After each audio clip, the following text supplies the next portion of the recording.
Méditation de la communauté des disciples du Christ vivant en ce vendredi de la 15e semaine du temps ordinaire, année liturgique B. Évangile de Jésus-Christ selon saint Matthieu, au chapitre 12, les versets 1 à 8. En ce temps-là, un jour de sabbat, Jésus vint à passer à travers les champs de blé. Ses disciples eurent faim. Ils se mirent à arracher des épis et à les manger.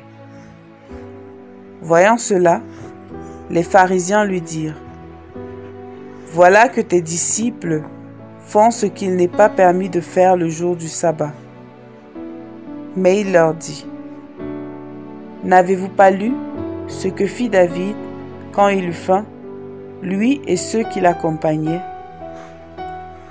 Il entra dans la maison de Dieu, et ils mangèrent les pains de l'offrande. Or, ni lui, ni les autres n'avaient le droit d'en manger, mais seulement les prêtres. Ou bien encore, n'avez-vous pas lu dans la loi que le jour du sabbat, les prêtres dans le temple manquent au repos du sabbat sans commettre de faute? Or, je vous le dis, il y a ici plus grand que le temple. Si vous aviez compris ce que signifie « Je veux la miséricorde, non le sacrifice », vous n'auriez pas condamné ceux qui n'ont pas commis de faute. En effet, le Fils de l'homme est maître du sabbat. Acclamons la parole de Dieu. Méditation.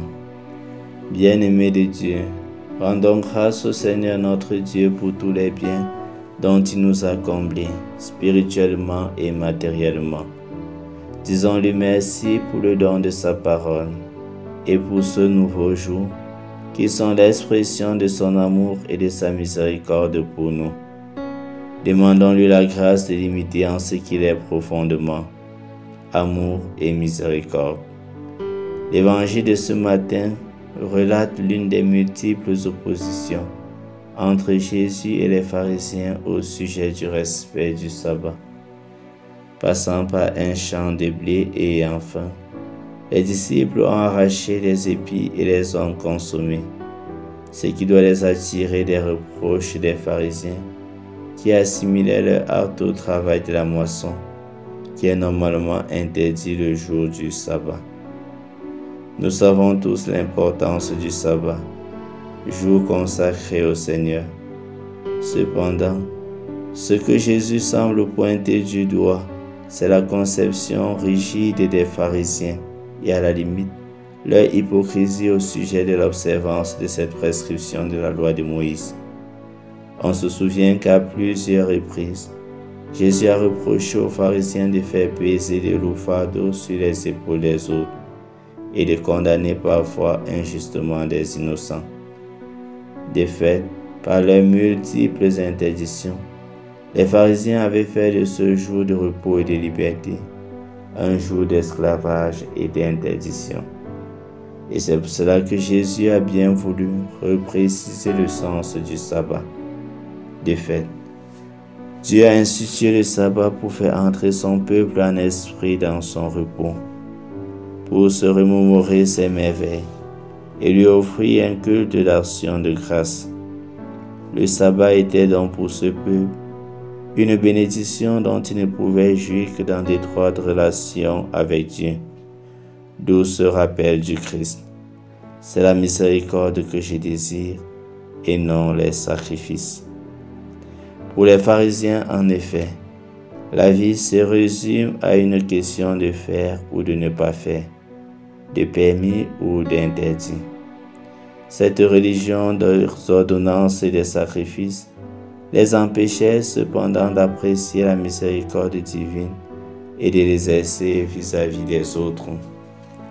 En nous invitant à placer l'amour miséricordieux au centre de toutes nos actions, le Christ nous rappelle que Dieu n'attend pas seulement de nous que nous soyons des simples observants de la loi, mais des fils qui reproduisent le visage de son Fils unique et bien-aimé.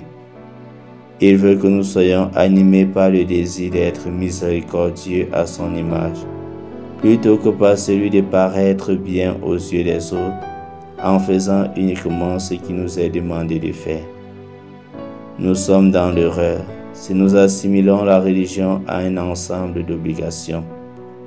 La religion voulue par le Christ est une religion d'amour et de miséricorde. Le disciple du Christ donc est celui qui, sensible aux besoins concrets des autres, ne recule devant rien dans la poursuite du bien. Prions. Seigneur Jésus, en affirmant ta supériorité sur le sabbat, tu me révèles que tu es venu m'introduire dans un ordre nouveau, celui de l'amour et de la miséricorde. Remplis mon cœur d'affection et de sympathie envers mes frères et sœurs, afin que je demeure toujours un témoin de ta miséricorde. Intercession. Prions pour tous ceux qui ont la responsabilité d'établir les lois, afin qu'elles veillent à ce qu'elles soient réellement au service du peuple. Exercice spirituel. Accomplis un acte de miséricorde envers mon prochain, que ce soit un acte corporel ou un acte spirituel de miséricorde.